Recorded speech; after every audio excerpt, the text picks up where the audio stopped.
ಇವತ್ತು ನಾನು ಚಿಕನ್ ಮಸಾಲ ಮಾಡ್ತಿದ್ದೀನಿ. ಹೇಗೆ ಮಾಡೋದು ನೋಡೋಣ ಬನ್ನಿ. ಇದಕ್ಕೆ ನಾನು ಬಾಣಲಿ ಕಾದಿದೆ, ಎಣ್ಣೆ ಸೇರಿಸ್ಕೊಳ್ತಿದ್ದೀನಿ. 4 ಸ್ಪೂನ್ ಎಣ್ಣೆ ಇದೆ. ಈ ಎಣ್ಣೆ ಚೆನ್ನಾಗಿ ಬಿಸಿ ಮಾಡ್ಕೊಳ್ಳೋಣ. ಚೆನ್ನಾಗಿ ಬಿಸಿ ಆದಮೇಲೆ ನಾನು ಇದಕ್ಕೇನೆ ಇವಾಗ ನಾನು ಚಿಕನ್ ಹಾಕ್ಕೊಳ್ತಾ ಇದ್ದೀನಿ. ಇದು 1 kg ಚಿಕನ್ ಇದೆ, ತೊಳೆದು ಇಟ್ಕೊಂಡಿರುವಂಥ ಚಿಕನ್ನು. ಇದು ಮುಂಚೆನೇ ನಾನು ತೊಳೆದು ಇಟ್ಕೊಂಡಿದ್ದೀನಿ. ಈಗ ಇದನ್ನು ಚೆನ್ನಾಗಿ ಬೇಯಿಸ್ಕೊಳ್ಳೋಣ. ಇದಕ್ಕೆ ನಾನು ಇವಾಗ 1 ಸ್ಪೂನಷ್ಟು ಅರಿಶಿಣದ ಪುಡಿ ಸೇರಿಸ್ಕೊತಾ ಇದ್ದೀನಿ. ನೋಡಿ, 1 ಸ್ಪೂನು ಅರಿಶಿಣದ ಪುಡಿ ಹಾಕ್ಕೊಳ್ಳೋಣ. 1 ಸ್ಪೂನು ಅರಿಶಿಣದ ಪುಡಿ ಹಾಕ್ಕೊಂಡು 1-2 ಸ್ಪೂನಷ್ಟು ಉಪ್ಪನ್ನು ಸೇರಿಸ್ಕೊಳ್ತೀನಿ. ಈಗ ಉಪ್ಪನ್ನು ಹಾಕ್ಕೊಂಡು ಚೆನ್ನಾಗಿ ಬೇಯಿಸ್ಕೊಳ್ಳೋಣ. ನೋಡಿ, ಅದರಲ್ಲೇ ನೀರೆಲ್ಲ ಬಿಟ್ಕೊಳ್ಳುತ್ತೆ ಉಪ್ಪು ಹಾಕ್ಕೊಳ್ಳೋದ್ರಿಂದ. ಅದೇ ನೀರಲ್ಲೇ ನಾವು ಬೇಯಿಸ್ಕೋಬೇಕು. 1 ಸ್ಪೂನಷ್ಟು ಶುಂಠಿ ಬೆಳ್ಳುಳ್ಳಿ ಪೇಸ್ಟ್ ಹಾಕ್ಕೊಂಡಿದ್ದೀನಿ. ಈಗ ಉದ್ದುದಕ್ಕೆ ಕಟ್ ಮಾಡಿರೋವಂಥ ಹಸಿಮೆಣ್ಸಿನ್ಕಾಯಿ ಒಂದು 5 ಪೀಸ್ ಇದೆ.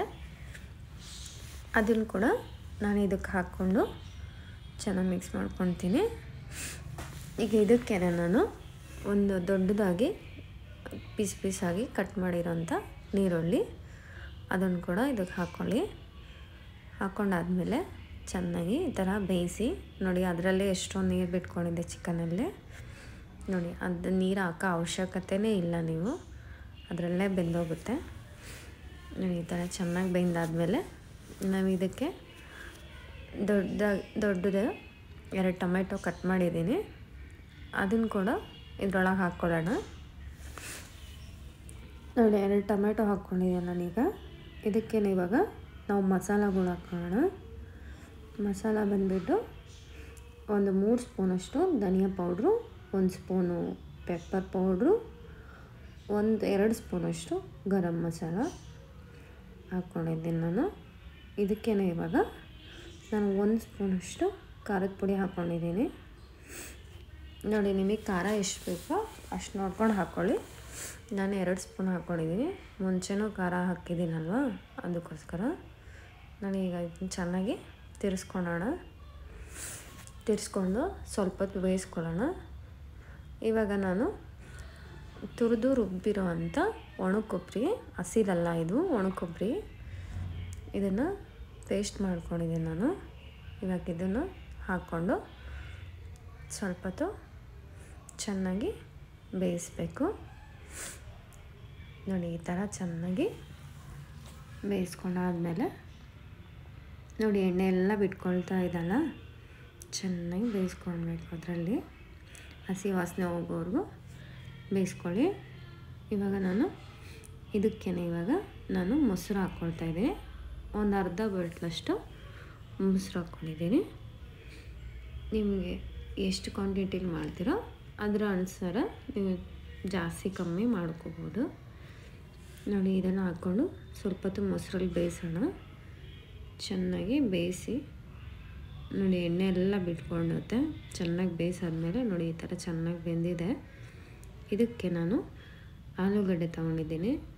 1 ಆಲೂಗಡ್ಡೆನ ನಾನು ಕಟ್ ಮಾಡಿ ಎಣ್ಣೆಲಿ ಫ್ರೈ ಮಾಡಿ ಇಟ್ಕೊಂಡಿದ್ದೀನಿ. ಅದನ್ನು ಕೂಡ ಇದಕ್ಕೆ ಹಾಕ್ಕೊಂಡಿದ್ದೀನಿ ನಾನು. ನೋಡಿ, ಆಲೂಗಡ್ಡೆ ಹಾಕ್ಕೊಂಡು ಚೆನ್ನಾಗಿ ಮಿಕ್ಸ್ ಮಾಡ್ಕೊಳ್ಳಿ.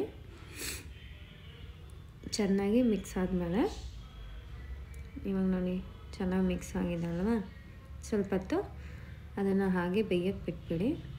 ಸ್ವಲ್ಪ ಹೊತ್ತು ಬೇಯಲಿ. ನೋಡಿ, ಚೆನ್ನಾಗಿ ಬೆಂದಾದ್ಮೇಲೆ ಇದಕ್ಕೆ ಸ್ವಲ್ಪ ನಾನು ನೀರನ್ನು ಸೇರಿಸ್ಕೊತೀನಿ. ನೋಡಿ, ಆ ಚಿಕನ್ ಬೇಯೋಷ್ಟು ನೀರು ಹಾಕ್ಕೊಂಡ್ರೆ ಸಾಕು.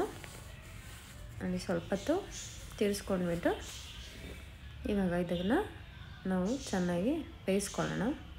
ಇದಕ್ಕೆ ಇವಾಗ ಮುಚ್ಚಳ ಮುಚ್ಚಿಬಿಟ್ಟು ನಾವು ಒಂದು 10-15 ನಿಮಿಷ ಬೇಯಿಸಿದ್ರೆ ಸಾಕು. ನೋಡಿ, ಈ ಥರ ಚೆನ್ನಾಗಿ ಬೆಂದಿದೆ. ಬೆಂದಾದಮೇಲೆ ನಾವಿವಾಗ ಇದಕ್ಕೆ ಒಂದು ಸ್ವಲ್ಪ ಕೊತ್ತಂಬರಿ ಸೊಪ್ಪು ನಾವು ಕಟ್ ಮಾಡಿ ಹಾಕ್ಕೊಳ್ಳೋಣ. ಈಗ ಚಿಕ್ಕದಾಗಿ ಸ್ವಲ್ಪ ಕೊತ್ತಂಬರಿ ಸೊಪ್ಪು ಕಟ್ ಮಾಡ್ಕೊಂಡು ಇಟ್ಕೊಂಡಿದ್ದೀನಿ. ಈಗ ಇದನ್ನು ಕೂಡ ನಾನು ಹಾಕ್ಕೊಳ್ತೀನಿ. ಈಗ ನೋಡಿ, ಚೆನ್ನಾಗಿ ಬೇಯ್ತಾ ಇದೆ ಅಲ್ವಾ. ನೀರೆಲ್ಲ ಹೋಗ್ಬಿಟ್ಟಿದೆ. ಕೊತ್ತಂಬರಿ ಸೊಪ್ಪು ಹಾಕ್ಕೊಳ್ಳೋಣ. ನಾನು ಈ ಥರ ಕೊತ್ತಂಬರಿ ಸೊಪ್ಪು ಹಾಕ್ಕೊಂಡು ಒಂದು 2 ಮಿನಿಟ್ಸ್ ಹಿಂಗೆ ತೀರಿಸ್ಕೊಂಡ್ರೆ ಸಾಕು. ಕೊತ್ತಂಬರಿ ಸೊಪ್ಪನ್ನು ಸ್ವಲ್ಪ ಬಾಡಿಸಿದ್ರೆ ಸಾಕು. ನೋಡಿ, ಆ ಬಿಸಿಗೆ ಬಾಡೋಗುತ್ತೆ. ಆಗೋಯ್ತು ನಮ್ಮ ಕರಿ.